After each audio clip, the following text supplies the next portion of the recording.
সর্বোপরি শিক্ষা। কারণ এডুকেশন একটা এমন জায়গা যেটা এই সময়টা প্রত্যেক বছর এই ঠিক ফেব্রুয়ারি, মার্চ, এপ্রিল একটা কিন্তু ভীষণ গুরুত্বপূর্ণ জায়গা যারা মাধ্যমিক এবং উচ্চ মাধ্যমিকের স্টুডেন্ট। কারণ এই সময় মাধ্যমিকের পর স্ট্রিম চুজ করা, এই সময় উচ্চ মাধ্যমিকের পর ক্যারিয়ার চুজ করা। স্ট্রিম চুজের মধ্যেও কিন্তু আপনার আর্টস, কমার্স, সায়েন্সের মধ্যেও সাবজেক্ট চুজ করাটা ভীষণ ইম্পর্টেন্ট।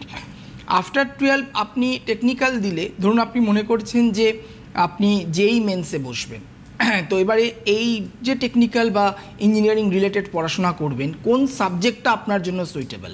আপনি মেডিকেল করতে চাইছেন, আপনার চার্টে আদৌ ডিরেক্টলি মেডিকেল রয়েছে না মেডিকেল ওরিয়েন্টেড এডুকেশন রয়েছে, এটা দেখতে হবে।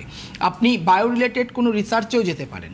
আবার আপনি দেখা যাচ্ছে যে আপনি একটা সাবজেক্ট ওয়াইজ গ্র্যাজুয়েশন করতে চাইছেন, সেই সাবজেক্ট ওয়াইজ গ্র্যাজুয়েশনে আপনি আফটার গ্র্যাজুয়েশন আপনি মাস্টার্স করতে পারবেন, নাকি রিসার্চ করতে পারবেন, নাকি একটা গ্র্যাজুয়েশন করার পর আবার একটা নতুন কোনো সাবজেক্টের উপরে মাস্টার্স করতে হবে।